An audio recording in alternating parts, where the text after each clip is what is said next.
والصلاة والسلام على سيد المرسلين وعلى آله وصحابته أجمعين أما بعد. سبحانك لا علم لنا إلا ما علمتنا إنك أنت العليم الحكيم. سبحانك لا فهم لنا إلا ما فهمتنا إنك أنت الجواد الكريم. وقل ربي زدني علما. أعوذ بالله من الشيطان الرجيم. فإن طلقها فلا تحل له من بعد حتى تنكح زوجا غيره. فإن طلقها فلا جناح عليهما أن يتراجعا إن ظنا أن يقيما حدود الله وتلك حدود الله يبينها لقوم يعلمون. صدق الله مولانا العظيم. So now continuing with the narrative of talaq, and previously it was mentioned that talaq, the best of talaq, is to pronounce one divorce, and obviously we also mentioned that talaq is a contingency that is held in cases where there is no other solution, and every effort should be made to preserve the marriage as it is intended to be a lifelong relationship, in the event that it's just not going to work out by any means. So in that case, talaq is there to bring relief to the two parties in these severe circumstances. So, at-talaq marratan, we mentioned earlier that the talaq which is prescribed in Sharia is to pronounce one talaq, and the best course of action is to remain in that state of affairs until the iddat, or the waiting period of 3 menses, or in the case of menses is not doesn't take place in a particular woman, then 3 months period of waiting, or in the case of pregnancy at the time of childbirth or after the time of childbirth. So in the period of waiting, no other talaq is to be pronounced, and after the waiting period is over, now the marriage is dissolved. However, the option of remarrying with a new nikah and a new mahar and a new dowry remains possible. And up to 2 talaqs. So the 2 talaqs, which is another talaq, could be offered, however, in the time of purity. In other words, and we've also mentioned, and this is also very important to keep in mind also, that talaq, it cannot be pronounced during the time of menses. It can also not be pronounced during the time of a cleanliness period in which intercourse has taken place. So it means it's very difficult to actually pronounce divorce, because you're going to have to wait until a menses finishes, or until the period or the clean period also completes, and by that time probably the anger would have subsided, and the issue would have been resolved. If still it persists after that period of time, then it means we have a serious issue. So in that case, the talaq would be pronounced. Now, if a second talaq is to be pronounced, it can also, you have to wait for another menses period and another, a period of cleanliness for the second talaq to be pronounced. And this is not advisable, but if it is given the second time, then this is the prescription of the Sharia, and this is inferred to at-talaq marratan. Talaq is 2 times. Third time we're going to mention very shortly. And Imam Malik rahimahullah ta'ala, his opinion is that pronouncing the third divorce is not permissible at all.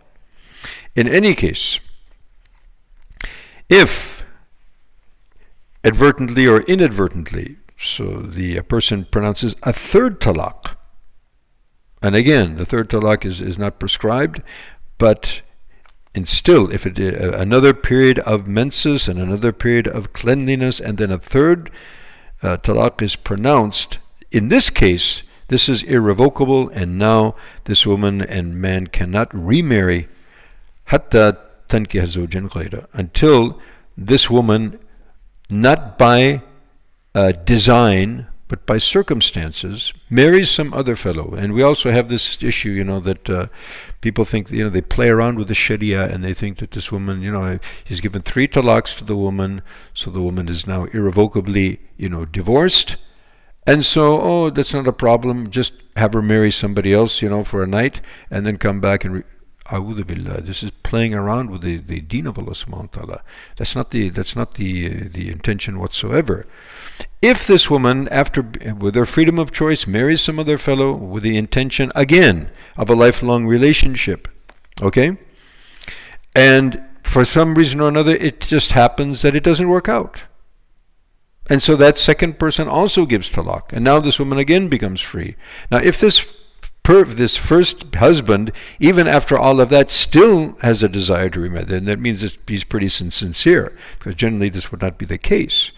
So in that case, if he pronounces a third talaq and the woman remarries with an intention of a lifelong relationship, again, not playing around with Sharia, but moreover, as a Shari nikah, as we mentioned earlier. So then in that case, if that third husband marries, or the second husband remarries, then there's no harm if if they think they can uphold the injunctions and the legal rulings that are connected with marriage, and they're not going to do rash things once again. And these are the hudud Allah, these are the boundaries of Allah. So Allah subhanahu wa ta'ala describes these boundaries to the people who understand, the people of ilm, the people who can understand this with cognizance. The one last thing that we need to mention, so that we can wind up this whole chapter, is that there is also an opinion that has become quite popular now, and that is that if a person gives 3 talaqs, then in one sitting it's considered 1 talaq. Well, this is actually not the case. The case is that if you pronounce 3 talaqs and you intend 3 talaqs, then 3 talaqs are 3 talaqs. And this has happened during the time of Rasul alayhi salatu wasalam, and the judgment was given accordingly. Right? And this is the consensus of the 4, standard madaris of fiqh, the Hanafi, the Maliki, the Shafi, and the Hanbali standpoint. However, there was an instance during the time of Rasul alayhi salatu wasalam when a fellow pronounced, he said the word talaq 3 times. Okay, so he said the word 3 times, so did he intend 3 talaqs, or did he intend just to emphasize? So the summary of the whole is a long discussion. Summary of the whole thing is that the people of that time were very honest and truthful to Allah and to others. And so if they said that, no, I was just emphasizing, I give you talaq, I give you talaq, I give you talaq. In other words, I'm just emphasizing, I'm giving 1 talaq. So in that case, it was 1 talaq. If somebody says, I give you 3 talaqs, no, I only meant 1. No, it's not going to work. In any case, as the people's honesty and truthfulness, began to deteriorate, even up to the time of Sayyidina Faruq radiallahu ta'ala anhu, Sayyidina Umar radiallahu ta'ala anhu. So during his time, this question also came about, and he came to observe that people were playing games, and people were being, oh no, I only meant 1 time. So he gave the order, you could say the executive order, as it were, that anyone who pronounces 3 times talaq or whatever, it's going to be 3 talaqs, and he's going to have expended all that he has in those 3 talaqs, and it cannot be considered as 1 talaq. Okay, so we have a thing called diyanatan, we have a thing called qada'an.